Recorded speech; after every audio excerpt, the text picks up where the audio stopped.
الحمد لله الذي أعلى منزلة المؤمنين بكريم خطابه ورفع درجة العالمين بمعاني كتابه وخص المستنبتين منهم بمزيد الإصابة وصوابه والصلاة والسلام على النبي وآله وأصحابه والسلام على أبي حنيفة وأحبابه أما بعد فأعوذ بالله من الشيطان الرجيم بسم الله الرحمن الرحيم الحمد لله رب العالمين الرحمن الرحيم مالك يوم الدين إياك نعبد وإياك نستعين اهدنا الصراط المستقيم صراط الذين أنعمت عليهم غير المغضوب عليهم ولا الضالين آمين إن الله وملائكته يصلون على النبي يا أيها الذين آمنوا صلوا عليه وسلموا تسليما اللهم صل على سيدنا ومولانا محمد وعلى آل أصحاب سيدنا ومولانا محمد وبارك وسلم الصلاة والسلام عليك يا رسول الله وعلى آلك وأصحابك يا حبيب الله الله رب محمد صلى عليه وسلم نحن عباد محمد صلى عليه وسلم صلاة وسلاما عليك يا رسول الله اللہ رب العزت کی حمد و ثنا اور بارگاہ محمد عربی صلی اللہ علیہ وسلم میں ہدیہ درود و سلام پیش کر لینے کے بعد انتہائی معزز و محترم حاضرین و ناظرین، آج نور الفرقان پروگرام میں ہمارے پیش نظر قرآن مجید کی پہلی سورہ مبارکہ، جس کو احادیث صحیحہ میں کئی اسماء گرامی سے نوازا گیا، قرآن مجید کی پہلی سورہ مبارکہ، عام طور پر جس کو سورہ فاتحہ کے نام سے یاد کیا جاتا ہے۔ یہ وہ سورہ مبارکہ ہے جس کو مکی اور مدنی ہونے کا شرف و اعزاز حاصل ہے، مکی بھی ہے اور مدنی بھی۔ اس کے اندر بالاتفاق 7 آیات ہیں، 27 کلمے اور 140 اس میں حروف ہیں۔ کوئی آیہ کریمہ نہ ناسخ ہے نہ منسوخ ہے۔ یہ وہ عظیم الشان سورہ مبارکہ ہے جس کے بہت سے اسماء گرامی اور کسی شے کے اسماء کی زیادتی، اس کے عز و شرف، اس کی عظمت، اس کی بزرگی اور اس کی سطوت پر دلالت کرتی ہے۔ اس کا مشہور و معروف نام فاتحۃ الکتاب ہے،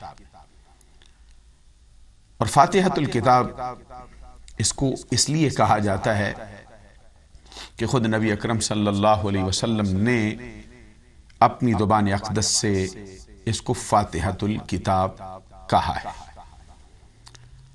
سنن نسائی میں امام ابو عبد الرحمن احمد بن شعیب بن علی بن بحر النسائی رحمۃ اللہ علیہ نے حضرت عبداللہ بن عباس رضی اللہ تعالی عنہ کی مرویات سے ایک مشہور حدیث نقل فرمائی۔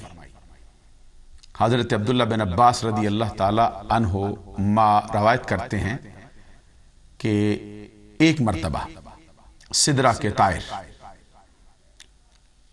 محبت اسرار الہیہ، تمام نبیوں کے صحابی، آسمان سے اترنے والی تمام کتابوں کے حافظ، ملائکہ کے سردار حضرت جبرائیل امین بارگاہ مصطفیٰ میں حاضر تھے۔ اسی دوران انہوں نے اپنے اوپر سے ایک آواز سنی اور چرچراہٹ کی آواز سنی۔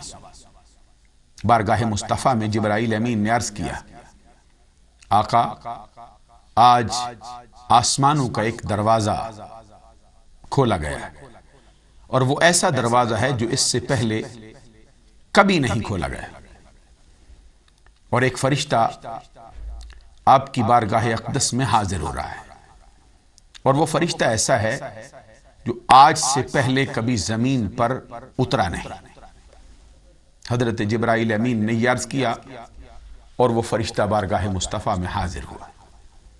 اس نے آ کے عرض کیا، سب سے پہلے بارگاہ مصطفیٰ میں سلام، اور سلام عرض کرنے کے بعد یہ عرض کیا کہ اللہ تبارک و تعالی نے آپ کو دو نور ایسے عطا کیے ہیں جو اس سے پہلے کسی نبی کو عطا نہیں کیے گئے۔ حضور نبی اکرم صلی اللہ علیہ وسلم کی بارگاہ میں عرض کیا، اس میں سے پہلا نور وہ ہے جو فاتحۃ الکتاب ہے، یعنی حدیث صحیحہ میں اس کا نام فاتحۃ الکتاب رکھا گیا ہے، اور ساتھ فرمایا دوسرا نور وہ ہے جو سورہ بقرہ کی آخری 2 آیات ہیں۔ اس سے پتہ چلتا ہے کہ حدیث صحیحہ میں آسمانی کائنات سے بارگاہ مصطفیٰ میں حضور نبی اکرم صلی اللہ علیہ وسلم کے سینہ اقدس پر بھی اس سورہ مبارکہ کا نام فاتحۃ الکتاب اتارا گیا ہے۔ فاتحہ کا ایک مشہور معنی ہے کھولنے والی، کیونکہ سورہ فاتحہ ایسی سورہ مبارکہ ہے جو پورے قرآن کے مضامین کو کھولتی، اور عربی زبان کے اندر کسی چیز کی ابتدا کے لیے فاتحۃ من الشیء کا لفظ استعمال کیا جاتا ہے۔ سورہ فاتحہ کو فاتحہ اس لیے کہا جاتا ہے کہ مصحف کا افتتاح بھی اسی سورہ مبارکہ سے ہوتا ہے، بندے کی تعلیم کا افتتاح بھی اسی سورہ مبارکہ سے ہوتا ہے، اور نماز میں قرات کا افتتاح بھی اسی سورہ مبارکہ سے ہوتا ہے۔ اس کا ایک مشہور نام ام القرآن ہے، اور یہ بھی نبی اکرم صلی اللہ علیہ وسلم کی زبان اقدس سے خود ادا ہوا ہے۔ مشہور احادیث میں نبی اکرم صلی اللہ علیہ وسلم نے فرمایا، جس شخص نے نماز پڑھی، من لم یصلی، جس شخص نے نماز پڑھی، من صلی، جس نے نماز ادا کی ہے، ولیس فیہا بأم القرآن، اور اس کے اندر اس نے ام القرآن کو نہیں پڑھا۔ پتہ چلتا ہے کہ نبی اکرم صلی اللہ علیہ وسلم نے خود اپنی زبان اقدس سے اس کا نام ام القرآن رکھا ہے۔ ام القرآن کا کیا مطلب ہے؟ کسی چیز کی اصل اور اس کے مقصود کو اس شے کی کہا جاتا ہے، اور قرآن مجید کی اصل، قرآن مجید کا مقصود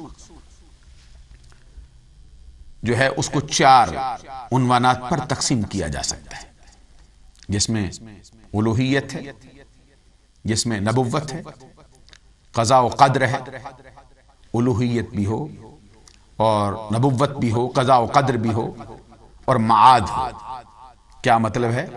مرنے کے بعد دوبارہ زندہ کیا جانا، اس میں اللہ تبارک و تعالی نے یہ تمام عنوانات رکھے۔ پہلی آیات میں، پہلی 3 آیات اللہ تبارک و تعالی نے اپنی الوہیت کی، اپنے ذات و صفات کی بات کی۔ 2 آیات میں، تیسری آیہ کریمہ میں قیامت کے دن کی بات کی، مرنے کے بعد اٹھنے کی بات کی، اور اس کے بعد بندہ اللہ تبارک و تعالیٰ کی بارگاہ میں بطور دعا جو الفاظ عرض کرتا ہے، ہم تیری ہی عبادت کرتے ہیں اور تجھ ہی سے مدد کے طلبگار ہیں۔ یہ اس بات کی طرف اشارہ کرتا ہے کہ بندے کے بس میں وہ معاملہ نہیں ہے، قضاء و قدر رب ذوالجلال کے قبضہ و اختیار میں ہے۔ بندہ نہ اپنے افعال کا خالق ہو سکتا ہے، نہ مختار کل ہو سکتا ہے، اور بندے کو اللہ تبارک و تعالی نے قضاء و قدر کا معاملہ رب ذوالجلال کے اپنے قبضہ و اختیار میں ہے۔ اس کے بعد نبوت کی بات تو فرمایا صراط الذین انعمت علیہم، اس سے پہلے اہدنا الصراط المستقیم، اور یہ صراط مستقیم اور ان لوگوں کا راستہ جن پر اللہ تبارک و تعالیٰ کا انعام ہوا ہے، جن پر اللہ کا انعام کیا گیا ہے، ان میں سب سے افضل و اعلیٰ ذات ہمارے آقا محمد عربی صلی اللہ علیہ وسلم کی ذات اقدس ہے۔ تو پھر ان میں قضاء و قدر کا معاملہ بھی ہوا، الوہیت کی بات بھی ہوئی، مرنے کے بعد اٹھنے کی بات بھی ہوئی، اور پھر قضاء و قدر کا مسئلہ بھی ہوا۔ یہ ایسی سورہ مبارکہ ہے جو قرآن مجید کے قریب قریب تمام عنوانات کو اپنے گھیرے میں لیتی ہے۔ امام فخر الدین رازی رحمۃ اللہ علیہ نے تفسیر کبیر میں کیا خوب کہا ہے، کل العلوم مندرج فی القطب الاربع، آسمان سے اترنے والی جو 4 کتابیں، کل العلوم مندرج، کائنات کے تمام علوم آسمان سے اترنے والی 4 کتابوں میں جمع کیے گئے۔ وعلومها فی القرآن، وہ 4 کتابیں کون سی ہیں؟ تورات ہے، زبور ہے، انجیل ہے اور قرآن ہے۔ اور کہا وعلومها فی القرآن، اور ان 4 کے علوم کو اللہ تبارک و تعالی نے قرآن میں رکھا ہے۔ وعلوم القرآن فی الفاتحہ، اور قرآن کے تمام علوم کو اجمالی طور پر اللہ تبارک و تعالی نے سورہ فاتحہ میں رکھا ہے۔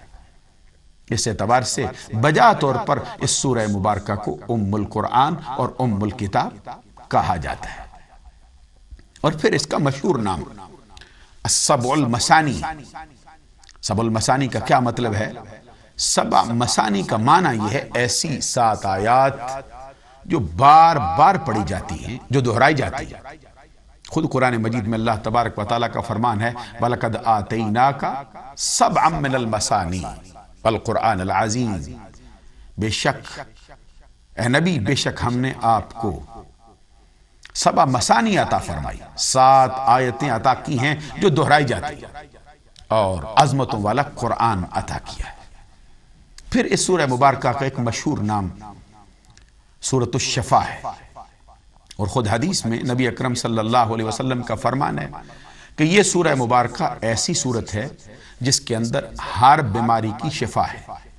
اور آپ کو معلوم ہے کہ بیماری ایک قسم پر مشتمل نہیں ہوتی، کچھ بیماریاں جسمانی ہوتی اور کچھ بیماریاں روحانی ہوتی۔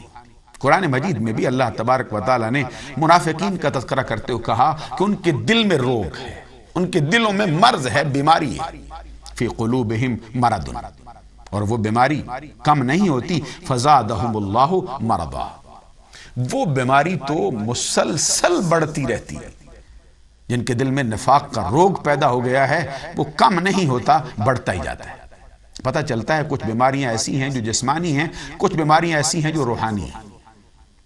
اور اس سورہ مبارکہ کے اندر جسمانی بیماریوں کا بھی علاج ہے اور روحانی بیماریوں کا بھی علاج ہے اور دل کے روگیوں کا بھی علاج ہے۔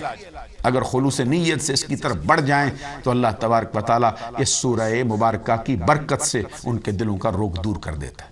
مشہور حدیث ہے حضرت ابو سعید خدری رضی اللہ تعالیٰ عنہ کی مرویات سے کہ سفر میں تھے، ایک جگہ پہ پڑاؤ ڈالا، وہاں پر ایک بچی ان کی خدمت میں حاضر ہوئی اور کہا کہ ہمارا جو سردار ہے اس کو ڈسا گیا ہے، تم میں سے کوئی جھاڑ پھونک کرنے والا ہے تو آئے۔ حضرت ابو سعید خدری رضی اللہ تعالیٰ نے خود تشریف لے گئے اور جا کے اس کو دم کیا۔ اللہ تبارک و تعالیٰ کے فضل و کرم سے اس سورہ مبارکہ کے پڑھنے سے، دم کرنے سے اس کو جو ڈسا گیا تھا اس کی تکلیف کو آرام آ گیا۔ اس نے کچھ بکریاں ان کی خدمت میں پیش کی۔ حضرت ابو سعید خدری لے کر اپنے قافلہ والوں میں واپس آئے۔ اس پر کچھ خیالات میں اور کچھ نظریات کے اندر اختلاف پیدا ہوا۔ کچھ نے کہا لینا جائز ہے، کچھ نے کہا لینا جائز نہیں ہے۔ یہ معاملہ آقا کونین صلی اللہ علیہ وسلم کے فیصلے پر چھوڑا گیا۔ جب بارگاہ مصطفیٰ میں پہنچے، فیصلہ عرض کیا گیا تو نبی اکرم صلی اللہ علیہ وسلم نے خوش ہو کے فرمایا، اس نے تمہیں اتنی بکریاں دی ہیں تو اس میں پھر ہمارا بھی حصہ ہے، اس لیے کہ ہم نے ہی تو آپ کو سکھایا۔ اور ساتھ نبی اکرم صلی اللہ علیہ وسلم نے پوچھا کہ تم نے پڑھا کیا تھا یہ تو بتاؤ۔ حضرت ابو سعید خدری رضی اللہ تعالی عنہ نے عرض کیا، میں نے تو قرآن مجید کی پہلی سورہ مبارکہ جس کو ام القرآن، ام الکتاب، فاتحۃ الکتاب کہا جاتا ہے، اس کو پڑھا۔ پتہ چلتا ہے کہ اس کے اندر اگر ظاہری بیماری بھی کسی کو لگ جائے، دم کر دیا جائے، تو اللہ تبارک و تعالیٰ نے ظاہری بیماریوں کا علاج بھی اس سورہ مبارکہ میں رکھا ہے۔ پھر اس سورہ مبارکہ کے ایک مشہور نام سورۃ الکنز ہے۔ کنز کا معنی کیا ہوتا ہے؟ خزانہ۔ اور قرآن مجید تو ایسا خزانہ ہے جس کے بارے میں اللہ تبارک و تعالیٰ آپ کہتا ہے وَنَزَّلْنَا عَلَيْكَ الْكِتَابَ تِبْيَانًا لِكُلِّ شَيْءٍ، اے محبوب ہم نے آپ پر وہ کتاب اتاری ہے جس میں ہر چیز کا واضح بیان موجود ہے۔ کائنات کے ہر خزانے کو اپنے دامن میں چھپا رکھا ہے اس نے۔ کاش کوئی اس کو حضور نبی اکرم صلی اللہ علیہ وسلم کے بتائے ہوئے طریقے سے اس خزانے کو اخذ کرے۔ اور پھر اس سورہ مبارکہ کا ایک نام تعلیم المسئلہ ہے، پھر اس کا ایک نام سورۃ المناجات ہے، پھر اس کا ایک نام سورۃ الدعا ہے، اور پھر اس کا ایک نام سورۃ الصلاۃ ہے۔ اب آپ اندازہ فرمائیے کہ حضور نبی اکرم صلی اللہ علیہ وسلم کی سینہ اقدس پر اترنے والی اس سورہ مبارکہ کو کتنے ناموں سے نوازا گیا۔ سورۃ الصلاۃ، اللہ اکبر، قربان جائیں کیسا نام ہے۔ اور یہ نام حضور نبی اکرم صلی اللہ علیہ وسلم فرماتے ہیں کہ اللہ تبارک و تعالیٰ کی طرف سے اتارا گیا۔ یہ حضرت ابو ہریرہ رضی اللہ تعالیٰ عنہ کی مرویات سے مشہور حدیث ہے، صحیح مسلم جلد اول صفحہ نمبر 169 170 پر اساکر الملت والدین امام ابو الحسین مسلم بن حجاج بن مسلم قشیری نیشاپوری شافعی رحمت اللہ علیہ نے نقل کی۔ حضور نبی اکرم صلی اللہ علیہ وسلم فرماتے ہیں میرا اللہ تبارک و تعالی فرماتا ہے قسمت الصلاۃ بینی و بین عبدی نصفین، میرے اور میرے بندے کے درمیان سورہ فاتحہ، اور نام اس کو دیا صلاۃ کا، یہ آدھی آدھی تقسیم کر دی گئی ہے۔ اللہ اکبر۔ سورہ فاتحہ ایسی مبارک صورت ہے کہ اللہ تبارک و تعالیٰ خود فرماتے ہیں میرے اور میرے بندے کے درمیان اس کو 2 حصوں میں تقسیم کیا گیا ہے۔ اس کا نصف جو ہے وہ میرے بندے کے لیے ہے، نصف میرے لیے ہے۔ اور فرمایا والے عبدی ما سعالا، اور میرے بندے نے جو کچھ مانگنا ہے مجھ سے، جو مانگا ہے اس نے، اس کو عطا کیا جائے گا، اور جو مانگے گا اس کو عطا کروں گا۔ حدیث میں فرمایا حضور نبی اکرم صلی اللہ علیہ وسلم نے کہ اللہ تبارک و تعالیٰ فرماتا ہے اذا قال العبد، جب بندہ کہتا ہے الحمدللہ رب العالمین، یہ بندے نے کہا اللہ تبارک و تعالیٰ کی حمد کی، تو جواب میں اللہ تبارک و تعالیٰ خود فرماتا ہے حمدنی عبدی، میرے بندے نے میری حمد کی ہے۔ سورہ فاتحہ کا ورد کرنے والے سن لیں، سورہ فاتحہ کو پڑھنے والے، اس کی تلاوت میں ڈوبنے والے سن لیں، ان کے ایک ایک جملے پر اللہ تبارک و تعالیٰ خود فرماتا ہے۔ پہلا جملہ بولا الحمدللہ رب العالمین، جواب میں اللہ تبارک و تعالیٰ نے فرمایا حمدانی عبدی، میرے بندے نے میری حمد کی ہے۔ کیا اتنا کہنے پر اللہ تبارک و تعالیٰ نے اس کے لیے معاملہ ترک کر دیا؟ فرمایا نہیں، اذا قال العبد الرحمن الرحیم، جب بندے نے الرحمن الرحیم پڑھا تو پھر اللہ تبارک و تعالیٰ کیا فرماتا ہے؟ قال اللہ تبارک و تعالی، اللہ تبارک و تعالیٰ فرماتا ہے وَثْنَا عَلَيَّ عَبْدِي، بندے نے میری تعریف کی ہے، بندے نے میری ثنا کی ہے۔ اسنا علی عبدی، بندے نے میری تعریف کی ہے۔ اور جب بندہ کہتا ہے اذا قال العبد مالک یوم الدین، اللہ تبارک و تعالیٰ فرماتا ہے مجدنی عبدی، بندے نے میری تعظیم کی ہے۔ اور ایک مرتبہ نبی اکرم صلی اللہ علیہ وسلم نے فرمایا، اللہ تبارک و تعالیٰ فرماتا ہے وقال مرہ، اور ایک مرتبہ کہا فوض الی عبدی، بندے نے اپنا آپ مجھے سونپ دیا ہے۔ اور فرمایا جب بندہ کہتا ہے ایاک نعبد و ایاک نستعین، اللہ تبارک و تعالیٰ فرماتا ہے یہ ہے وہ جو میرے اور میرے بندے کے درمیان ہے، یہ میرے بندے کے لیے ایاک نعبد و ایاک نستعین ولعبدی ما سأل، اور میرے بندے کے لیے ہر وہ شے ہے جو وہ مانگے، یہ ہے وہ جو نصف میرے لیے نصف میرے بندے کے لیے۔ پہلا حصہ تو میرے لیے تعریف میں ہے، اب جو میرے بندے نے مجھ سے مانگا ہے یہ اس کے لیے۔ عزیزان گرامی قدر، میں اس حدیث سے یہی عرض کرنا چاہتا تھا کہ سورہ مبارکہ کا نام اللہ تبارک و تعالیٰ کی طرف سے سورۃ الصلاۃ رکھا گیا ہے۔ پھر میں یہ عرض کر رہا تھا اس کا نام وافیہ بھی ہے، اس کا نام کافیہ بھی ہے، اور اس کا نام رقیہ بھی ہے۔ کیا ہر مہم کے لیے کافی ہے، اور ہر مقصود کے لیے وافی ہے، اور ہر مصیبت کے لیے اس کا دم کیا جائے تو اس کی مصیبت کو دور کرنے والی۔ اس سورہ مبارکہ کا نام سورۃ الشکر بھی ہے، سورۃ المناجات بھی ہے۔ غرض یہ کہ ایسی سورہ مبارکہ ہے جس کے متعدد نام ہیں، اور جتنے اس کے نام کے اندر زیادتی ہوتی ہے اتنی اس کی فضیلت کے اندر بھی وسعت و بلندی پائی جاتی ہے۔ یہ سورہ مبارکہ ہے جس کو یہ شرف و اعزاز حاصل ہے کہ 2 مرتبہ نازل ہوئی، مکہ میں بھی مدینہ میں بھی، مکی بھی ہے مدنی بھی ہے۔ اور اس کا یہ مرتبہ ہے کہ آسمان سے جو وحی اتری ہے آقا کونین صلی اللہ علیہ وسلم کی ذات اقدس پر، سب سے پہلی تو بالاتفاق یہ بات ہے کہ سورہ اقرا کی پہلی چند آیات اتری، پھر اس کے بعد سورہ مدثر کی چند آیات اتری۔ یہ پہلی سورہ مبارکہ ہے جو مکمل طور پر حضور نبی اکرم صلی اللہ علیہ وسلم کے سینہ اقدس پر اتاری گئی۔ آئیے آج نور الفرقان پروگرام میں اس کی تفسیر کا آغاز کریں۔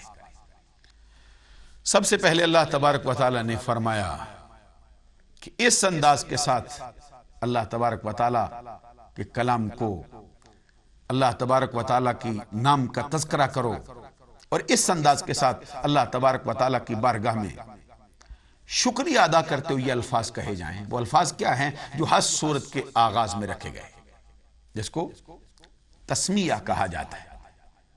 بسم اللہ الرحمن الرحیم۔ بعض کے ہاں نظریہ یہ ہے کہ یہ قرآن مجید کی ایک آیت کریمہ ہے، بعض نے کہا یہ سورہ فاتحہ کا جز ہے،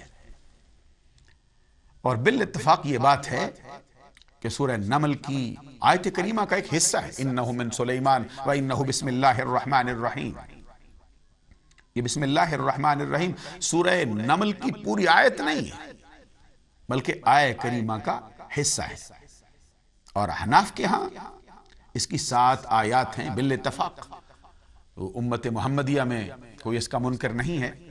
بعض نے اس کو بسم اللہ الرحمن الرحیم کو سورہ فاتحہ کا جز مانا ہے، لیکن مشہور اور راجح قول کے اعتبار سے یہ سنن ابی داود میں حدیث بھی آتی ہے، اور صحابی کہتے ہیں کہ جب تک سورہ نمل کی پہلی یہ آیت کریمہ انہو من سلیمان و انہو بسم اللہ الرحمن الرحیم نہیں لکھی گئی تھی، اس وقت تک سورتوں کے آغاز میں بسم اللہ الرحمن الرحیم اس انداز کے ساتھ نہیں پڑھا جاتا تھا۔ اور پھر آپ کے ذہن میں وہ بات بھی ہوگی جب حضور نبی اکرم صلی اللہ علیہ وسلم نے صلح حدیبیہ فرمائی، اور صلح حدیبیہ کے موقع پر نبی اکرم صلی اللہ علیہ وسلم نے جو کاتب جس ہستی کو مقرر کیا تھا وہ حسن و حسین کے بابا حضرت علی المرتضی شیر خدا رضی اللہ تعالی عنہ تھے، اور انہوں نے اس کے اوپر ایک تحریر لکھی تھی جس میں رحمان کا لفظ انہوں نے استعمال کیا تھا۔ تو جو کافروں کا نمائندہ تھا اس نے اعتراض کرتے ہوئے کہا کہ ہم رحمان کو پہچانتے نہیں ہیں، تو نبی اکرم صلی اللہ علیہ وسلم کے کہنے پر، آپ کے حکم پر، آپ کے فرمان پر حضرت علی المرتضیٰ شیر خدا رضی اللہ تعالی عنہ نے رحمان کو مٹا کے پھر لکھا تھا بسمک اللہم، اور یہ بسمک اللہم جو ہے آغاز کے اندر اسی طرح کی تحریروں کے اوپر اہل اسلام لکھتے تھے۔ پتہ چلتا ہے کہ یہ سورہ فاتحہ کا جز نہیں ہے۔ بسم اللہ الرحمن الرحیم، اللہ تبارک و تعالیٰ کے نام مبارک کی مدد سے شروع، جو ہمیشہ ہمیشہ رحم فرمانے والا، ہمیشہ ہمیشہ مہربان ہے۔ وقت ہوا ہے ایک وقفے کا، اس کے بعد حاضری ہوتی ہے۔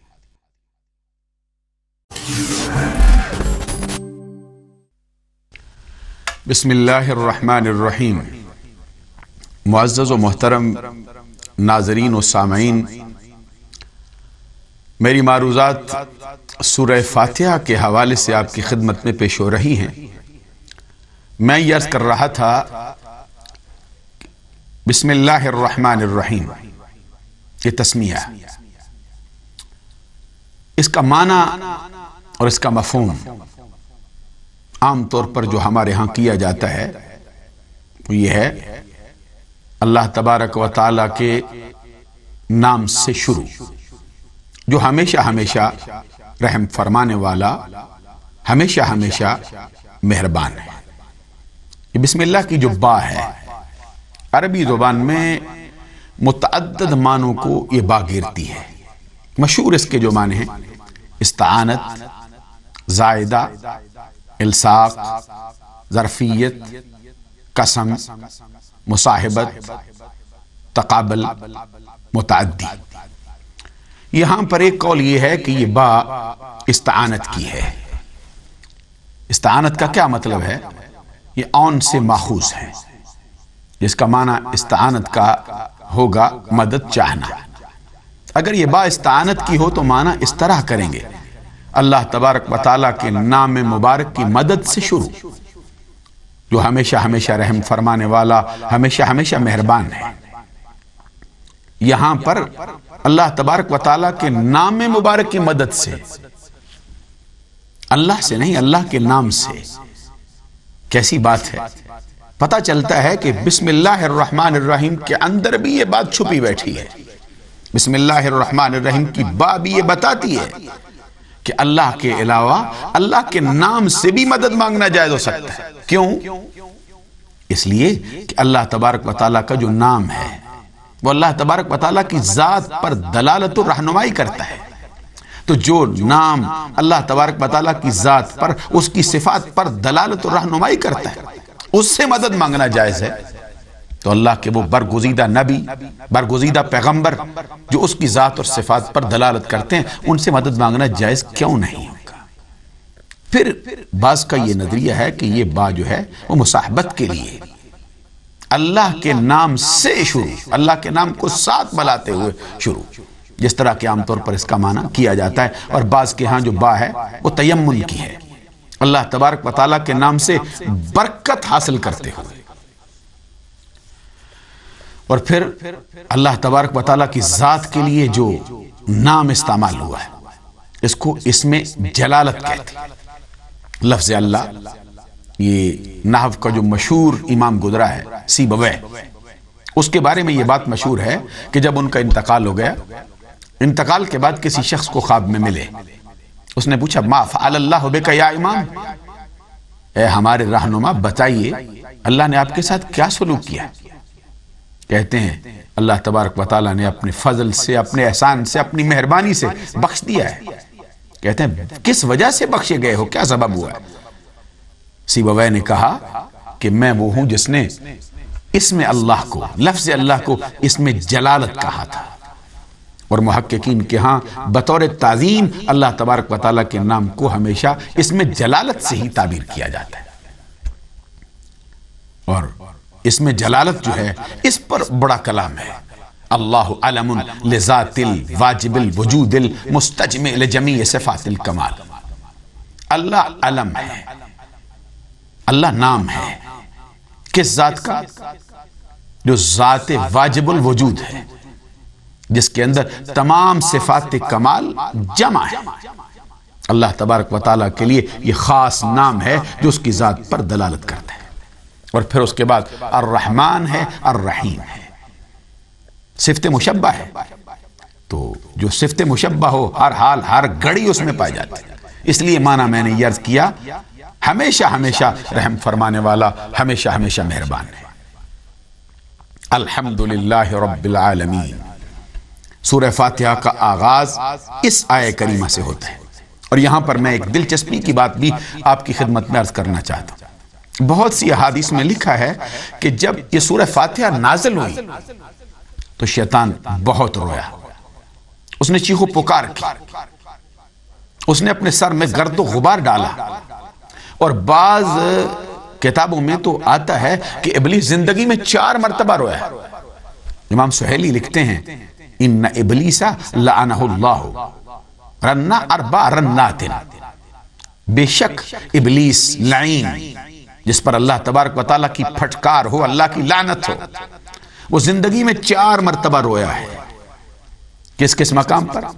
رنتن حین لعنا، پہلی مرتبہ اس وقت رویا ہے جب اس پر لعنت کی گئی، جب اس پر اللہ کی طرف سے پھٹکار ڈالی گئی۔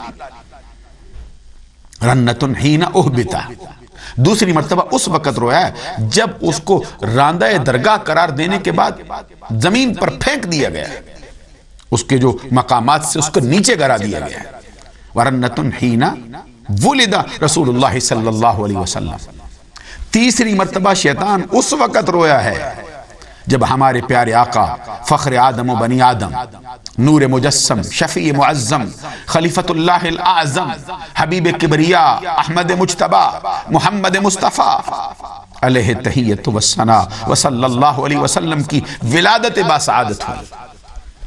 یہاں سے یہ بات یاد رکھی جائے کہ نبی اکرم صلی اللہ علیہ وسلم کی پیدائش مبارک، آقا کونین صلی اللہ علیہ وسلم کی ولادت باسعادت، جس کے لیے رونے کا سبب بنتی ہے، وہ ابلیس ہے، وہ شیطان لعین ہے، شیطان رجیم ہے، راندہ ہوا شیطان ہے جس پر پھٹکار ہے اللہ کی۔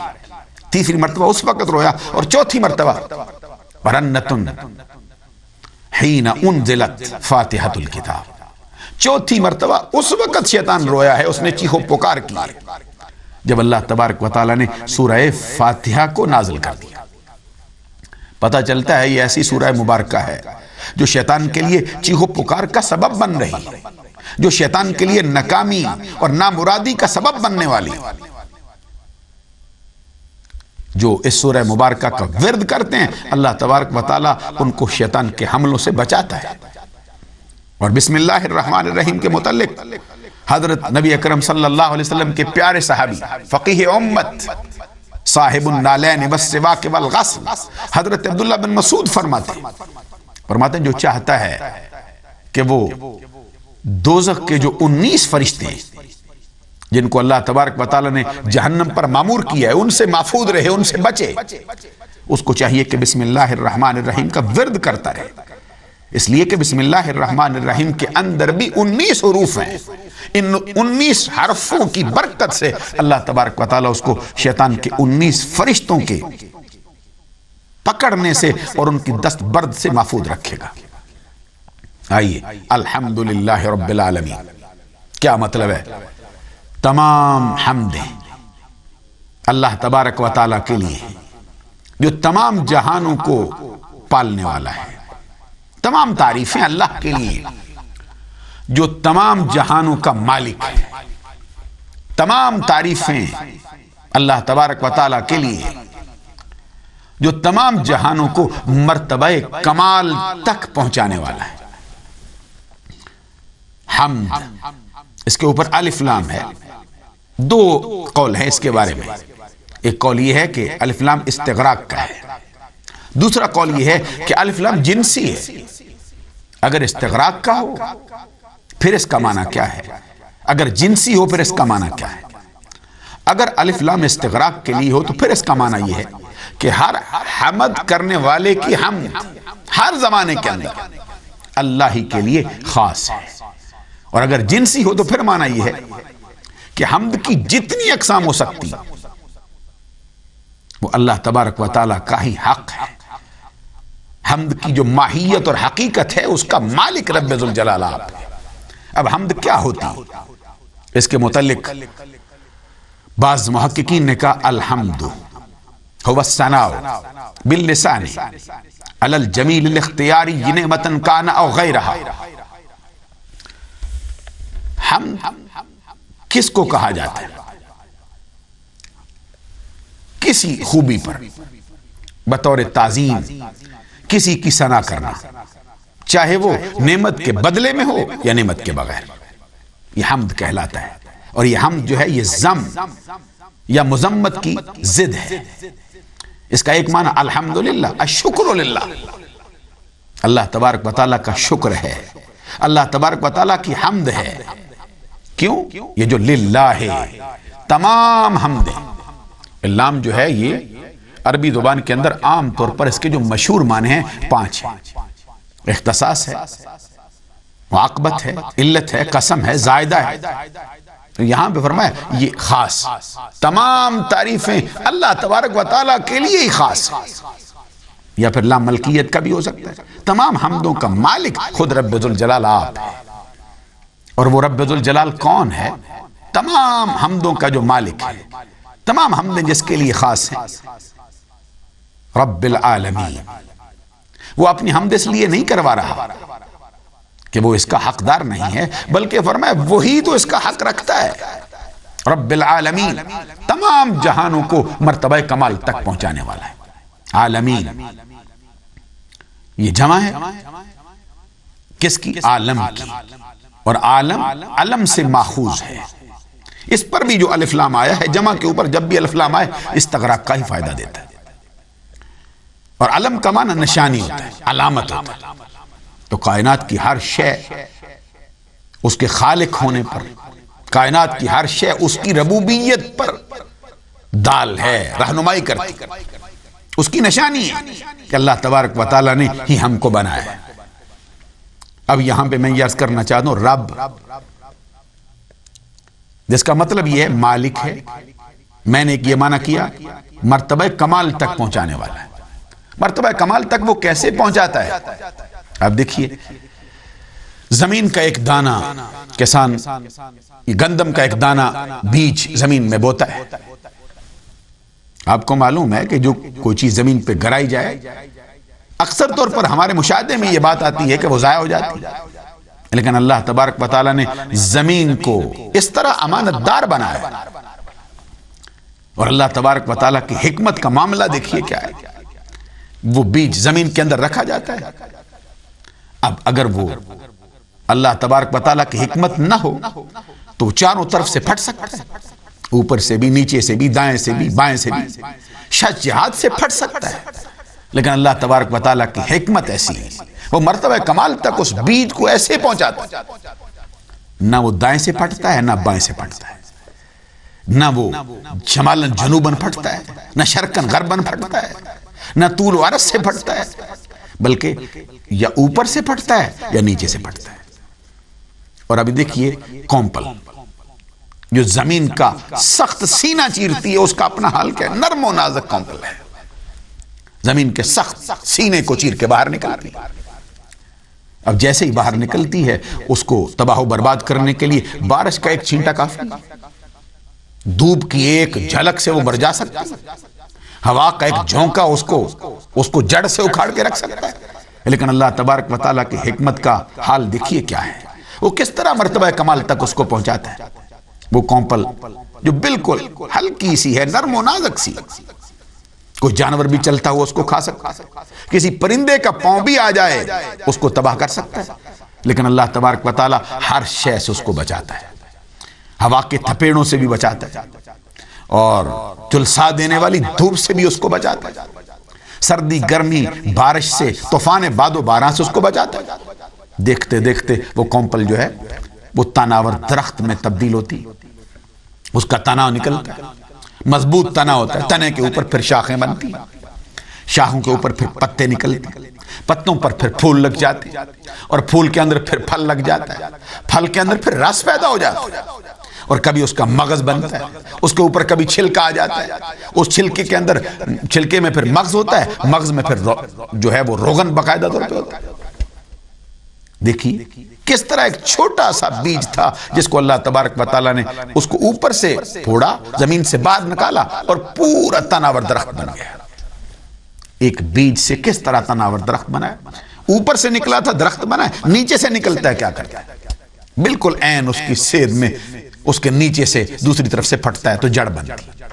اب وہ جڑ کیا کرتی ہے؟ زمین کے اندر، وہ پتھریلی زمین ہے، اس کے اندر مختلف قسم کے ذرات ہیں، چکنی ہے، ریتلی ہے، اس میں سے نکلتا ہوا راستہ بناتا اور نیچے اترتی ہے وہ جڑ، اور وہاں سے خوراک حاصل کرتی ہے۔ خوراک حاصل کر کے اس تناور درخت کی زندگی کا سبب بنتی رہتی ہے۔ کہ اللہ تبارک و تعالیٰ نے ایک چھوٹے سے بیج کو تناور درخت میں کیسے تبدیل کر دیا۔ پھر دیکھیے انسان ہے چلتا پھرتا ہوا، آپ دیکھتے ہیں یہ ایک قطرہ آب ہے جو باپ کی پوچھ سے نکل کر ماں کے رحم میں اترتا ہے۔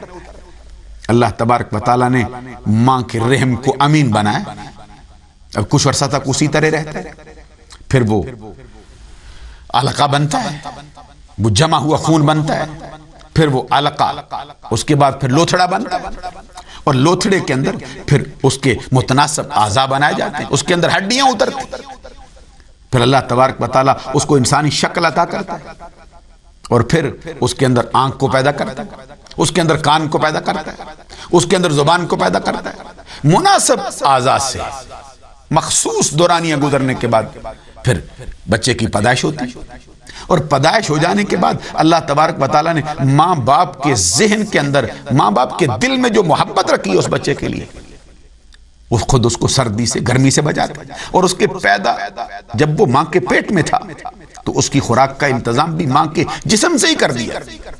جیسے ہی وہ ماں کے پیٹ سے باہر آتا ہے اللہ تبارک و تعالیٰ اس کی خوراک کو پھر ماں کے جسم سے ہی بیرون باہر کی طرف منتقل فرما دیتا ہے۔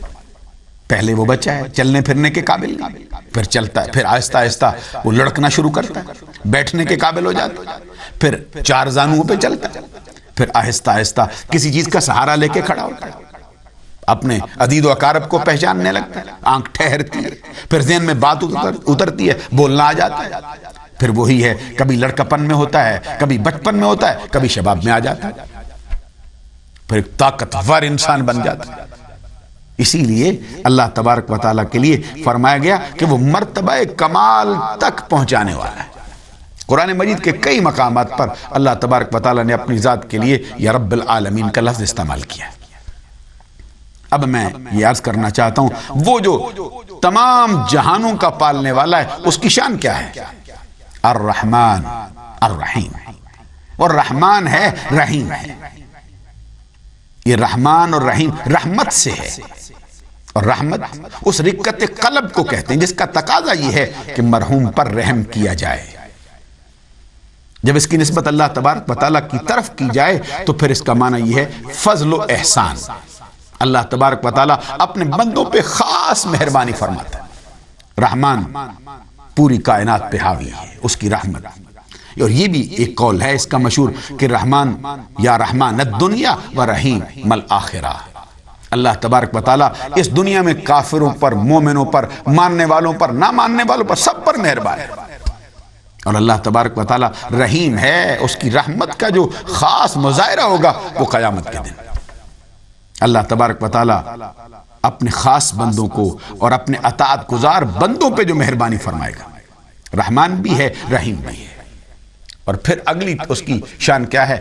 مالک یوم الدین، مالک ہے کس کا؟ قیامت کے دن کا، مالک ہے روز جزا کا، مالک ہے بدلے کے دن کا۔ دو قراتیں ہیں، مالکی، مالکی، اور ہمارے ہاں جو مشہور قرات ہے مالک یوم الدین۔ اس کا مطلب ہے مالک، مالک اس کو کہتے ہیں جو اپنی مملوکہ چیز کے اندر جس طرح کا تصرف کرنا چاہے کرے، جس طرح کا چاہے تصرف کرے، یہ مالک کی تعریف ہے۔ اور ملک بادشاہ کو کہتے ہیں جو اپنی رعایا کے اوپر اوامر و نواہی کا نفاذ کرتا ہے۔ اور اللہ تبارک و تعالیٰ کی شان تو وراء الورا ہے، وہ قیامت کے دن کا مالک ہے. یہ سزا و جزا دینے والا مالک ہے، اس کا محض دینے والا نہیں ہے، سزا و جزا کا مالک ہے، جیسے چاہے کرے. اور دین کا معنی عبادت بھی ہے، دین کا معنی قانون بھی ہے، دین کا معنی جو ہے وہ اطاعت بھی ہے، اور دین کا معنی بدلہ بھی ہے، دین کا معنی جزا بھی ہے. یہاں پر اس کا جو معنی ہے وہ جزا، بدلہ. اللہ تبارک و تعالی قیامت کے دن کا مالک ہے، روز جزا کا، بدلے کے دن کا. کیسا وہ منظر ہوگا اور وہ دن کیسا ہے؟ قرآن مجید میں اللہ تبارک و تعالی نے آپ ہی فرمایا فی یوم کان مقدارہ 50,000 سنہ. قیامت کا وہ دن 50,000 سال کا ایک دن ہوگا. 50,000 سال کا ایک دن. اور حالت کیا ہے؟ زمین تانبے کی طرح تپ رہی ہوگی، اور سورج جو ہے وہ 1 میل کے فاصلے پر ہوگا. جنہوں نے نبی اکرم صلی اللہ علیہ وسلم سے سن کے جس صحابی نے یہ روایت فرمائی ہے، وہ کہتے ہیں میں سمجھ نہیں سکا یہ میل مسافت کا ہے یا وہ میل ہے جو سرمے دانی کے اندر ڈالا جاتا ہے، کیونکہ عربی زبان کے اندر میل اس کو بھی کہتے ہیں جو سرمے دانی میں ڈالا جائے. اور سورج مسافت کے میل کے فاصلے پر بھی ہو، تو کیا اس کی گرمی کا کوئی اندازہ لگا سکتا ہے؟ آج تو 4,000 برس کی دوری کی راہ پر ہے، اور حدیث میں فرمایا گیا اس کی پشت ہے زمین والوں کی طرف. قیامت کے دن یہ زمین تانبے کی بنا دی جائے گی، اور اس طرح ہموار ہوگی اگر اس کے ایک کونے کے اندر رائی کا دانہ پھینک دیا جائے، مشرق میں پھینکا جائے، لڑکتا ہوا وہ مغرب کی طرف جائے. اور پھر لوگ جو قیامت کے دن اٹھائے جائیں گے ان کا حال کیا ہے؟ ننگے پاؤں، ننگے بدن، نہ ختنہ شدہ، کوئی پرسان حال نہیں، پسینے میں ڈوب رہے ہیں. اور فرمایا گیا کہ زمین 70 گز تک زمین پسینہ جذب کرے گی. جب جذب کر لے گی 70 گز تک، پھر اس کے بعد جذب کرنا چھوڑ دے گی. بندے اپنے پسینے کے اندر ڈبکیاں کھا رہے ہوں گے. کوئی گھٹنوں تک پسینے میں ڈوبا ہے، کوئی کمر تک ڈوبا ہے، کوئی سینے تک ڈوبا ہے، کوئی گلے تک ڈوبا ہے. اور سرکش لوگ جو ہیں ان کو پسینے کی طرف سے لگام ڈالی جائے گی. اور کچھ ایسے لوگ ہوں گے جن کو فرشتوں نے پکڑ رکھا ہوگا، زنجیریں ڈال رکھی ہوں گی، اوندے منہ لٹکا کر گسیٹ گسیٹ کر ان کو جمع کیا جا رہا ہوگا. کچھ ایسے ہوں گے جن کو آگ اکٹھا کرے گی. معزز و محترم ناظرین، ہماری گفتگو جاری ہے، مختصر سے وقفے کا وقت ہے.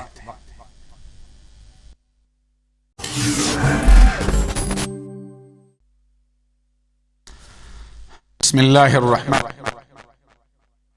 عزیز و محترم ناظرین، میں یہ عرض کر رہا تھا کہ قیامت کا دن کیسا دن ہوگا. فرمایا یوم یفر المرء من اخیہ و امہ و ابیہ و صاحبتہ و بنیہ. قیامت کے دن ہر رشتے سے انسان بھاگے گا. بھائی بھائی سے بھاگ رہا ہے، ماں بیٹے کو پہچاننے سے انکار کر رہی، باپ آنکھ ملانے کے لیے تیار نہیں، بیوی کا رشتہ بھولا پڑا ہے، اور ایسی سختی کا حال، دھوپ کی تمادت سے بھیجے پگھل رہے. اور فرمایا گیا ایسی حالت میں ایسی مشکل حالت ہے، ایسی مشکل گھڑی ہے جو بچوں کو بوڑھا کر دے، حمل والی عورتوں کے حملوں کو گرا دے. ایسی حالت میں کوئی پرسان حال نہیں. اللہ تبارک و تعالیٰ کی آواز میدان محشر میں گونجے گی، لمن الملک اليوم. آج کس کی بادشاہت کا دن ہے؟ کہاں ہے وہ اپنے آپ کو بادشاہ کہلوانے والے، وہ جبارین، وہ ظلم توڑنے والے کدھر ہیں؟ لمن الملک اليوم. آج کس کی بادشاہت کا دن ہے؟ خود ہی فرمایا للہ الواحد القہار. اللہ کی بادشاہت ہے، جو واحد ہے، جو غالب ہے، اس کی بادشاہت کا دن ہے. اور فرمایا گیا حدیث میں ایسی گھڑی میں اللہ تبارک و تعالی حضرت آدم جو ابو البشر ہیں، تمام انسانوں کے باپ میں، ان کو مخاطب کر کے فرمائے گا آدم دوزخی الگ کرو، جنتی الگ کرو. حضرت آدم علیہ السلام عرض کریں گے رب ذوالجلال کتنوں میں سے کتنے نکالوں؟ اپنے ناظرین کے لیے میں یہ بات عرض کر رہا ہوں، سن لیجئے. حضرت آدم علیہ السلام عرض کریں گے مولا کتنوں میں سے کتنے نکالوں؟ ارشاد ہوگا ہر 1000 میں سے 999 دوزخی ہیں الگ کر.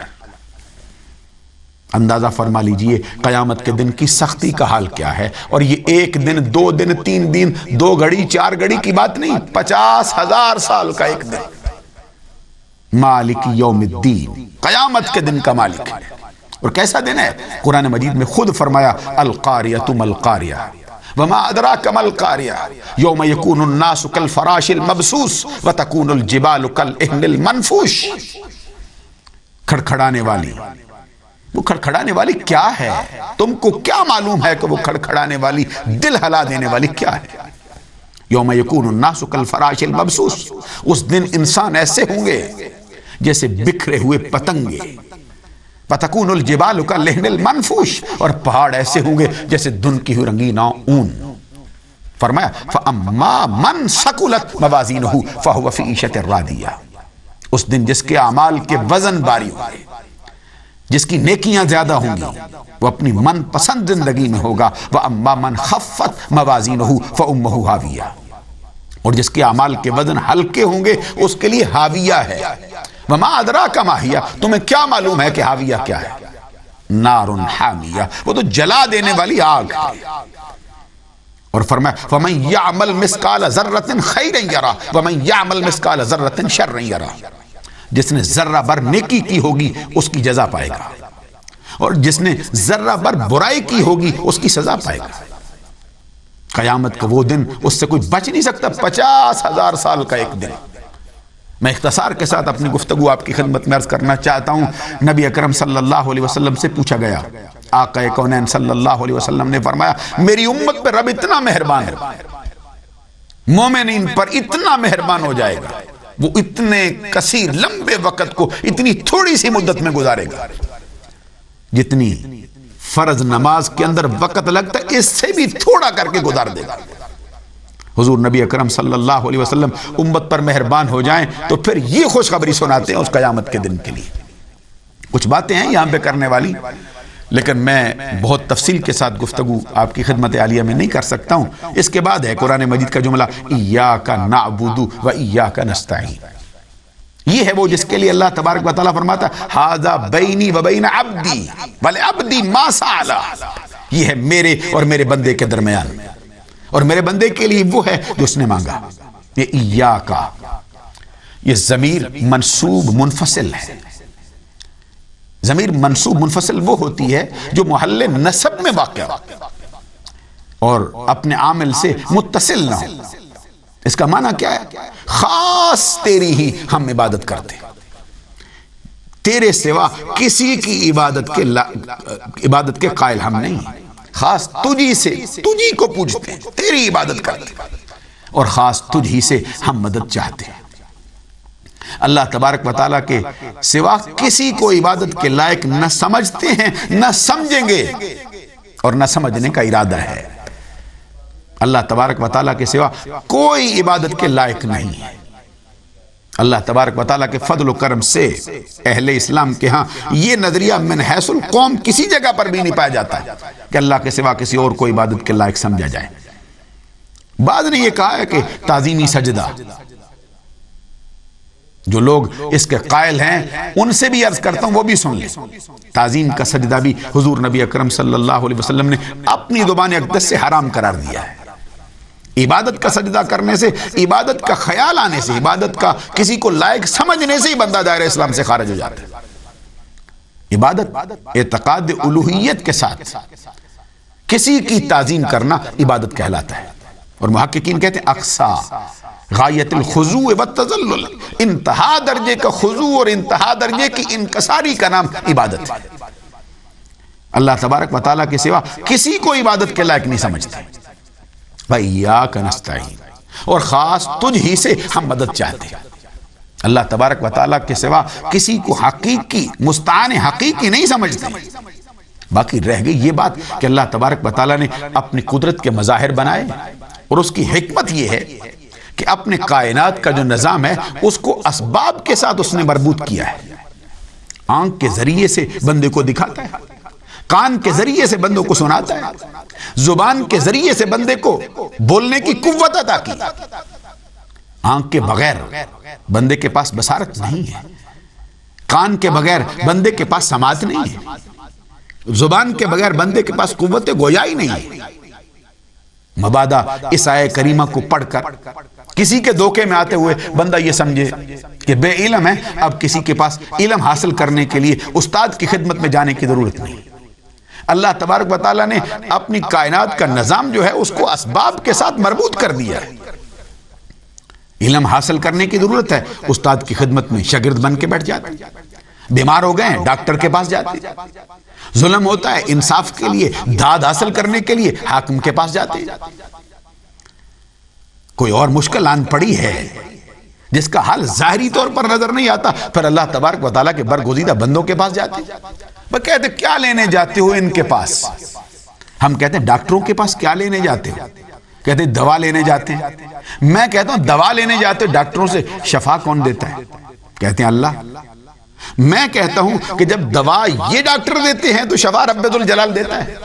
تو اللہ والوں کے پاس اس لیے جاتے ہیں کہ دعا یہ دیتے ہیں، عطا رب ذوالجلال کر دیتا ہے۔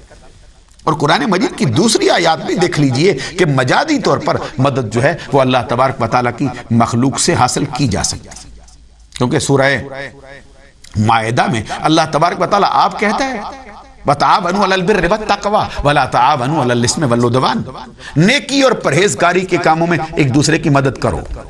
وَلَا تَعَاوَنُوا عَلَى الْإِثْمِ وَالْعُدْوَانِ، گناہ کے کاموں میں، زیادتی کے کاموں میں ایک دوسرے کی مدد نہ کرو۔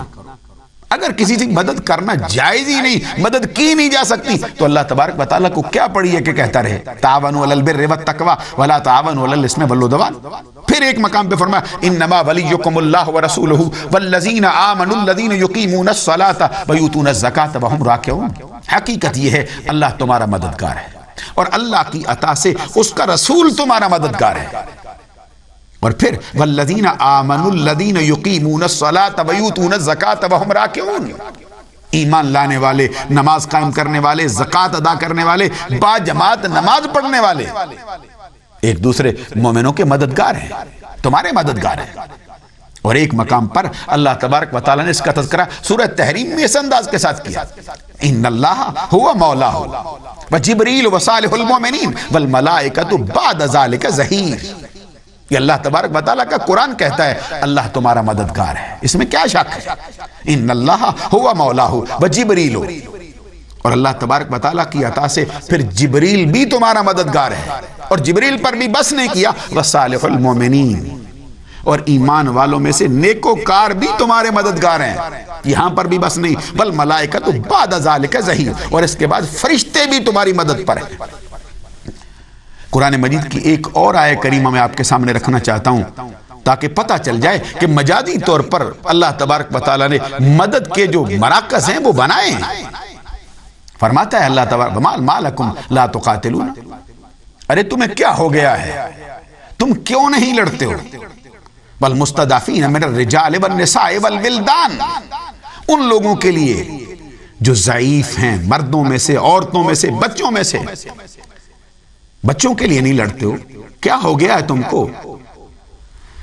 وہ کون سے لوگ ہیں؟ من الرجال والنساء والولدان الذین یقولون ربنا اخرجنا من هذه القریۃ الظالم، جو اللہ تبارک و تعالیٰ کی بارگاہ میں دعائیں کرتے رب ذوالجلال ہمیں اس بستی سے باہر نکال جس کے رہنے والے، جس کے مالک ظالم ہیں، ظلم و ستم کی آندیاں توڑتے، آندیاں گراتے، وَاجْعَل لَنَا مِن لَّدُنْكَ وَلِيًّا، اور اپنی بارگاہ سے ہمارا کوئی حمایتی بنا دے، ہمارے لیے حمایتی بنا کے بیچ، وَاجْعَل لَنَا مِن لَّدُنْكَ نَصِيرًا، اور اپنی بارگاہ سے ہمارے لیے کوئی ہمیں مددگار بنا دے، ہمارا مددگار بنا دے۔ پتہ چلتا ہے اللہ تبارک و تعالیٰ کی بارگاہ میں یہ دعائیں مانگی گئی ہیں، اور رب ذوالجلال خود فرماتا ہے جو مدد کا مطالبہ کرتے ہیں ان کے لیے جہاد کر کے مدد کیوں نہیں کرتے ہو؟ میں پھر آپ کی خدمت عالیہ میں عرض کروں، قرآن مجید کی ایک دو آیات نہیں بلکہ اس کی تو 20 آیات ہیں۔ حضرت عیسیٰ روح اللہ کلمت اللہ، جن کو اللہ تبارک و تعالیٰ نے خود یہ شان بخشی ہے، مردوں کو بینا کرتے ہیں، مردوں کو زندہ کرتے ہیں، اور اندھوں کو بینا کرتے ہیں، اور کوڑ والے بیماروں کو شفا دیتے ہیں، اور پھر پرندے بناتے ہیں، غیب کی خبریں دیتے ہیں۔ عزیزان گرامی قدر، حضرت عیسیٰ روح اللہ کلمت اللہ کے متعلق خود رب ذوالجلال کا فرمان ہے اور حضرت عیسیٰ روح اللہ کلمۃ اللہ آپ کے انی اخلق لکم من الطین کہیۃ الطیر فانفخ فیہ فیکون طیرا باذن اللہ وابرئ الاکمہ والابرص واحیی الموتى باذن اللہ وانبئکم بما تاکلون وما تدخرون فی بیوتکم. میں تمہارے سامنے مٹی کی مٹھی پکڑتا ہوں، اس کو پرندے کی شکل میں تبدیل کرتا ہوں، پھونک مارتا ہوں، رب کے حکم سے پرندہ بنتا ہے. فانفخ فیہ فیکون طیرا وابرئ الاکمہ، مادرزاد اندھوں کو شفا دیتا، والابرص برس کے مریضوں کو، کوڑ کے مریضوں کو شفا دیتا، واحیی الموتى مردوں کو زندہ کرتا ہوں اللہ کے حکم سے باذن اللہ. وَأُنَبِّئُكُم بِمَا تَأْكُلُونَ وَمَا تَدَّخِرُونَ فِي بُيُوتِكُمْ، ہر اس بات کی خبر دیتا ہوں جو گھروں سے کھا کے آتے ہو، جو گھروں میں چھوڑ کے آتے ہو، جس کی اپنی شان کا یہ حال ہو، اس کے بارے میں قرآن کہتا ہے. حضرت عیسیٰ روح اللہ کلمۃ اللہ جن کا رب نے اتنا مرتبہ عطا کیا، بغیر باپ کے پیدا کیا، مرد کے لمس سے ان کی ماں کو محفوظ رکھا ہے، مرد کے نطفے سے رب نے ان کی ماں کو محفوظ رکھا ہے. حضرت مریم کا لخت جگر بغیر باپ کے پیدا ہونے والا، رب ذوالجلال کے امر سے جلوہ فرما ہونے والے. وہ کہتے فلما احس عیسیٰ منہم الکفر قال من انصاری الی اللہ. حضرت عیسیٰ روح اللہ کلمۃ اللہ نے جب اپنی قوم سے کفر محسوس کیا تو کیا کہتے ہیں؟ من انصاری الی اللہ، کون ہے جو اللہ کے لیے میرا مددگار بن جائے. یہ اللہ کا نبی کہہ رہا ہے جو زمانے کو ہدایت دینے آتا ہے اور سیدھا راستہ دکھانے آتا ہے، بندوں کے بگڑے ہوئے مقدر کو جگانے آتا ہے، بندوں کی جو کشتی ہے ڈولتی ہوئی اس کو کنارے لگانے آتا ہے، بندوں کا ٹوٹا ہوا رشتہ پھر رب سے ملانے آتا ہے. وہ حضرت عیسیٰ روح اللہ کلمۃ اللہ کہتے ہیں کون ہے جو اللہ کے لیے میری مدد کرے، اللہ کے لیے میرا مددگار بن جائے. اس کے جواب میں کسی نے نہیں کہا آپ خود نبی ہیں، خود رسول ہیں، خود صاحب کتاب ہیں، خود صاحب شریعت ہیں، اللہ سے کہہ دو. بلکہ قوم نے آپ کے اس فرمان پر لبیک کہی اور کیا کہا؟ قال الحواریون نحن انصار اللہ. آپ کے حواریوں نے کہا تھا ہم ہیں اللہ کے لیے آپ کے مددگار بننے والے. قرآن مجید کے بہت سے مظاہر ہیں، بہت سے مقامات پر اس بات کا تذکرہ ہے. عزیزان گرامی قدر، ایاک نعبد و ایاک نستعین، خاص تیری ہی ہم عبادت کرتے ہیں اور خاص تجھی سے مدد چاہتے ہیں. حقیقی استعانت، مستعان حقیقی اللہ تبارک و تعالیٰ کی ذات کو سمجھتے ہیں. باقی اس کی اللہ تبارک و تعالیٰ کی جو مظاہر ہیں قرآن مجید نے خود ان کی طرف لپکنے کا، خود ان کی طرف رغبت کرنے کا حکم صادر کر دیا. دل چاہتا تھا اس پر میں بہت تفصیل سے بات کروں لیکن اختصار ملحوظ ہے. یہاں پر میں ایک بات اور بھی عرض کرنا چاہتا ہوں. اب یہ ہے اہدنا الصراط المستقیم، یہ امر ہے. اہدنا، ہدایت دے ہم کو، کس کی؟ الصراط المستقیم، صراط مستقیم کی. صراط مستقیم کیا ہے؟ دو نقطوں کو ملانے والے سب سے چھوٹے خط کو صراط مستقیم کہتے ہیں، سیدھا راستہ جس کا معنی ہے. لغت کے اندر اس کا یہ معنی ہے اور اہل اسلام کے ہاں اس کا معنی یہ ہے کہ جس سے وہ راستہ جس سے سعادت دارین حاصل ہو جائے. اللہ تبارک و تعالیٰ کے اوامر پر سر تسلیم خم کر دینا، اس کے نواہی پر رک جانا. اللہ تبارک و تعالیٰ نے جس سے منع کیا اس سے رک جانا، جس کے کرنے کا حکم دیا اس کو کرنا. اللہ تبارک و تعالیٰ کے فرمان پر، نبی اکرم صلی اللہ علیہ وسلم کے لائے ہوئے دین پر سر تسلیم خم کرنا. صراط مستقیم، اہدنا، ہدایت. ہدایت کا معنی ہوتا ہے راہ نمودن، راستہ دکھانا. راستہ دکھانے کے بھی بذات خود دو معنی. ایک ہے ایصال الی المطلوب الخیر، نیک مطلوب تک پہنچا دینا، اور دوسرا ہے ارعات الطریق، راستہ دکھا دینا. اس کے اندر بھی بات یہ بڑی تفصیل طلب ہے. اہدنا الصراط، ہدایت دے ہم کو سیدھے راستے کی، صراط مستقیم کی. بعض لوگوں نے اس پر اعتراض کیا. اب جو بندہ نماز میں آ گیا ہے، دنیاوی مشاغل کو چھوڑ آیا ہے، آ کے نماز میں کھڑا تو کہتے ہدایت دے مجھ کو سیدھے راستے کی. اس کا ایک مطلب تو اعتراض کو رفع کر تو میں یہ عرض کروں گا کہ مولا ہمیں ہدایت کے راستے پر قائم اور دائم رکھ. خود نبی اکرم صلی اللہ علیہ وسلم کا فرمان بھی ہے. حضور نبی اکرم صلی اللہ علیہ وسلم دعا مانگتے تھے اور کہہ دی یا مقلب القلوب ثبت قلبی علی دینک. یہ وہ نبی دعا مانگتا ہے جو پوری کائنات کا مقصود ہے، وہ نبی جس کی خاطر پوری کائنات بنائی گئی ہے، وہ اللہ کی بارگاہ میں دعا مانگتا ہے۔ اے دلوں کے پھیرنے والے، میرے دل کو اپنے دین پر ثابت رکھ۔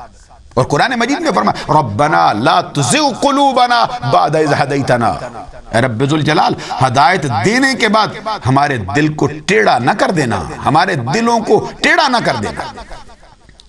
وہب لنا ربنا لا تزغ قلوبنا بعد اذ ہدیتنا، اے رب ذوالجلال، اے ہمارے پروردگار ہمارے دلوں کو ٹیڑھا نہ کرنا ہدایت دینے کے بعد۔ اس کا ایک معنی تو یہ ہو گیا کہ ہمیں صراط مستقیم پر قائم رکھ۔ دوسرا اس کا جو معنی ہے وہ یہ ہے کہ اللہ تبارک و تعالیٰ کی معرفت کے جو مقامات ہیں، اللہ تبارک و تعالیٰ کے جو قرب کے منازل ہیں، اس کا حال یہ ہے ایک سے بڑھ کر ایک، غیر متناہی ہیں، لا محدود ہیں، جتنا بھی قریب ہو جائے اس سے آگے پھر قرب کی منازل پڑی۔ اہدنا الصراط المستقیم، اور بات اللہ تبارک و تعالیٰ نے پھر اس کا طریقہ بتا دیا کہ کیسے وہ صراط مستقیم کون سا ہے، ہدایت کا راستہ کون ہے، صراط الذین انعمت علیہم۔ یہ راستہ کسی عام بندے کا نہیں ہے، یہ دنیا داروں کے راستے کی بات نہیں، فرمایا صراط الذین انعمت علیہم، ان لوگوں کا راستہ جن پر تو نے انعام فرمایا۔ اور میں آپ کو بتا چکا ہوں کہ قرآن کی تفسیر کا سب سے اعلیٰ درجہ وہ ہے جو تفسیر قرآن بالقرآن ہے۔ قرآن مجید میں اللہ تبارک و تعالیٰ نے خود ہی فرمایا من یطع الرسول من یطع اللہ والرسول فاولئک مع الذین انعم اللہ علیہم من النبیین والصدیقین والشہداء والصالحین وحسن اولئک رفیقا، جو اللہ اور اس کے رسول کی اطاعت کرتے ہیں۔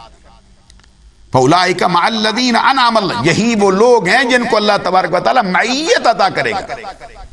کن کی؟ جن پر اللہ تبارک و تعالیٰ نے انعام کیا ہے۔ انعام کن پہ ہوا ہے؟ من النبیین والصدیقین والشہداء والصالحین، چار درجوں کا تذکرہ کیا ہے، چار گروہوں کا تذکرہ کیا خود اللہ تبارک و تعالیٰ نے۔ پہلا اور سب سے اعلیٰ درجہ نبیوں کا ہے، پھر صدیقین کا ہے، پھر شہداء کا ہے، پھر صالحین متقی نیکوکار پرہیزگار لوگوں کا ہے۔ پتہ چلتا ہے ہدایت کے راستے پر وہی گروہ ہے جس کے اندر نیکوکار ہے، جو صدیقین کو مانتے ہیں۔ عزیزان گرامی قدر، یہاں پہ اس طرف اشارہ ہے۔ اب ان لوگوں کے راستے پر چلنے کی بندے نے دعا کی ہے، اللہ تبارک و تعالیٰ کے نبیوں کا راستہ۔ قربان جائیں، نبیوں کا راستہ کون سا ہے؟ دیکھ لیجئے، اللہ حکم دیتا ہے، اللہ تبارک و تعالیٰ کے حکم کی خاطر بیٹے کے گلے پہ چھری چلاتے، اللہ کے حکم کی خاطر خود ذبح ہونے کے لیے تیار ہو جاتے۔ اللہ تبارک و تعالیٰ کی حکم کی خاطر، حکم ہے امر بالمعروف کرو نہی عن المنکر کرو، آرے سے چیرے جاتے، سنگسار کیے جاتے پتھر مار کر، اوہ بھی نہیں کرتے۔ مصیبت آ گئی ہے، پریشانی آ گئی ہے، بلا میں گرفتار ہے، آزمائش ہے، بیماری آ گئی ہے، 40 سال تک بیماری محیط رہتی، ایک مرتبہ بھی زبان سے شکوے کا کلمہ نہیں نکلتا۔ مچھلی کے پیٹ میں وہاں پر بھی شکوے کے کلمے نہیں ہیں، آہوزاری نہیں ہے، بلکہ لا الہ الا انت سبحانک انی کنت من الظالمین کے الفاظ ہیں۔ اللہ تبارک و تعالیٰ نے فرمایا راضی برضا ہو جاؤ، مرضی مولا از ہم اولا کی تصویر بن جاؤ، یہ ان کا راستہ ہے جن پر اللہ تبارک و تعالیٰ نے انعام کیا ہے۔ پھر فرمایا جب یہ کہہ دیا کہ نبیوں کا راستہ، صدیقوں کا راستہ، شہداء کا راستہ، صالحین کا راستہ، غیر المغضوب علیہم ولا الضالین، ان لوگوں کا راستے کے طلبگار نہیں ہیں جن پر تیرا غضب ہوا ہے۔ غضب کس کو کہتے ہیں؟ انتقام کی سبب سے انسان کے دل میں جو جوش پیدا ہوتا ہے، اور انتقام کے سبب سے انسان کے دل میں جو اس کا خون کھولتا ہے، اس کو غضب کہتے ہیں۔ اللہ تبارک و تعالیٰ کی طرف جب اس کی نسبت کی جائے تو پھر اس کا معنی انتقام کا ہوتا ہے۔ یہاں پہ گفتگو ہے کہ ان لوگوں کا راستہ دکھا جو ان کی ضد ہے، جن راندہ درگاہ قرار دیے، جن پر تیرا غضب ہے، جن سے تو انتقام لے چکا ہے اور لے گا، ان کے راستے سے ہم کو بچا۔ اور حدیث میں ہے کہ مغضوب سے مراد یہود ہیں، والضالین، اور گمراہوں کے راستہ بھی ہم کو نہ دکھا۔ گمراہ سے مراد جو ہے، دال سے مراد یہاں پہ حدیث کے مطابق، مفسرین کرام کے قول کے مطابق جو ہے وہ دال سے مراد عیسائی ہے۔ اب جو راہ راست طریق مستقیم سے اعراض کرے، جو راستہ کھو بیٹھے سیدھا راستہ، اس کو دال کہتے ہیں عربی زبان میں۔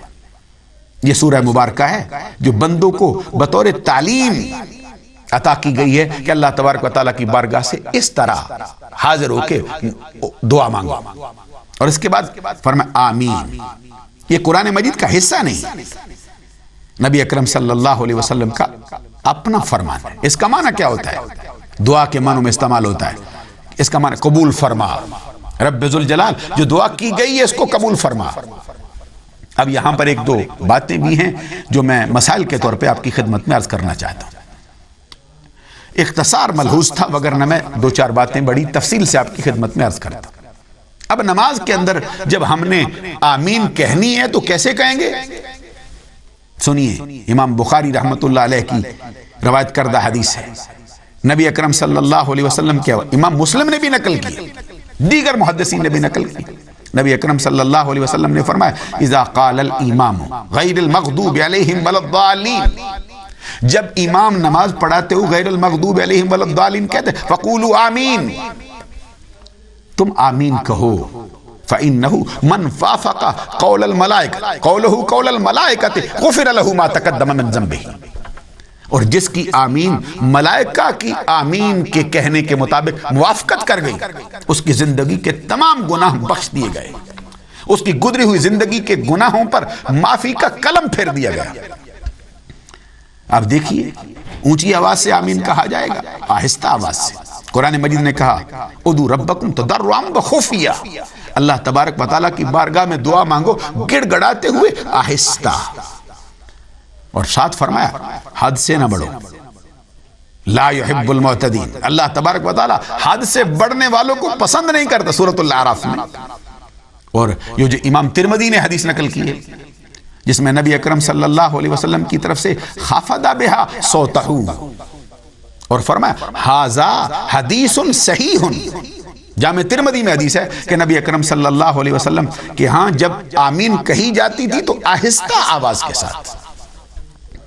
اور یہاں پر میں یہ بات بھی عرض کرنا چاہتا ہوں کہ اب نماز کے اندر سورہ فاتحہ امام کے پیچھے پڑھنے کا کیا مسئلہ ہے؟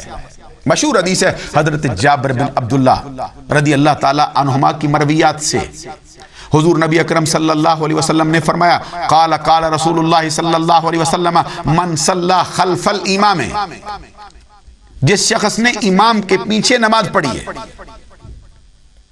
من صلی خلف الامام، جس شخص نے امام کے پیچھے نماز ادا کی، من کان لہ امام فقراۃ الامام لہ قراءۃ، اور جو حدیث ابھی میں پڑھ رہا ہوں اس کے الفاظ من صلی خلف الامام فإن قراءۃ الامام لہ قراءۃ، جس شخص نے امام کے پیچھے نماز پڑھی ہے امام کی قراءت ہی اس کی قراءت ہے۔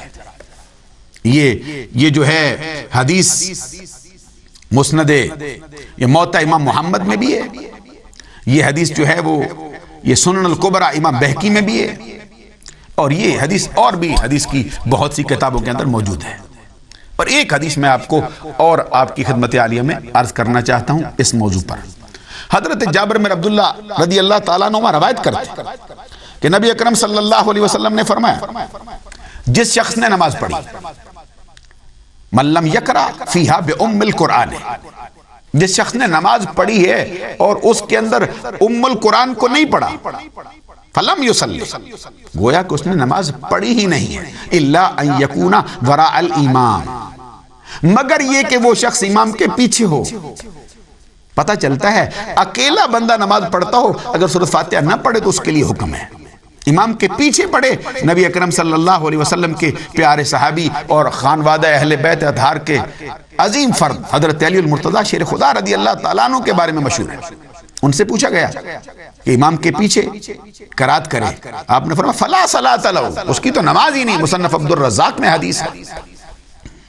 اور پھر میں آپ کی خدمت عالیہ میں اس موضوع پر کچھ اور باتیں بھی عرض کرنا چاہتا تھا کہ امام کے پیچھے قرات جو ہے وہ نہیں ہے۔ اور پھر وہ مشہور حدیث ہے جس کو سنن دارقطنی میں نقل کیا گیا، فرمایا من ادرک رکعتن، جس شخص نے رکوع کو پا لیا فقد ادرکہا، اس نے رکعت کو پا لیا۔ سوال یہ پیدا ہوتا ہے کہ جو شخص آ کے امام کے رکوع کے ساتھ مل گیا ہے، جب اس نے رکوع کو پا لیا اس کو رکعت ہی مل گئی۔ اس سے پتہ چلتا ہے کہ سورہ فاتحہ کا جو امام کے پیچھے پڑھنا ہے، چاہے نماز جہری آواز کے ساتھ پڑھی جا رہی ہو یا نماز جو ہے وہ آہستہ آواز کے ساتھ پڑھی جا رہی ہو، دونوں صورتوں کے اندر امام کے پیچھے سورۃ فاتحہ نہیں ہے اور قرات نہیں ہے۔ حضرت علی المرتضیٰ شیر خدا رضی اللہ تعالیٰ عنہ کا فرمان آپ نے سنا، فرماتے فلا صلاۃ لہ، اس کی نماز نہیں ہے۔ اور حضرت عمر بن خطاب رضی اللہ تعالیٰ عنہ تو کہتے ہیں میرا دل تو چاہتا ہے جو امام کے پیچھے قرات کرے اس کے منہ میں پتھر ہو۔ اللہ تبارک و تعالی عمل کی توفیق سے ہم سب کو مالا مال فرمائے۔ چند مسائل میں نے سورہ فاتحہ کے بارے میں آپ کی خدمت میں عرض کیے ہیں۔ انشاءاللہ العزیز نور الفرقان تفسیر قرآن کی مختصر تفسیر کا جو پروگرام ہے، اس کے اندر آپ سے ملاقات ہوتی ہے۔ اللہ تبارک و تعالی ہم سب کا حامی و ناصر ہو۔ وآخر دعوایا ان الحمدللہ رب العالمین۔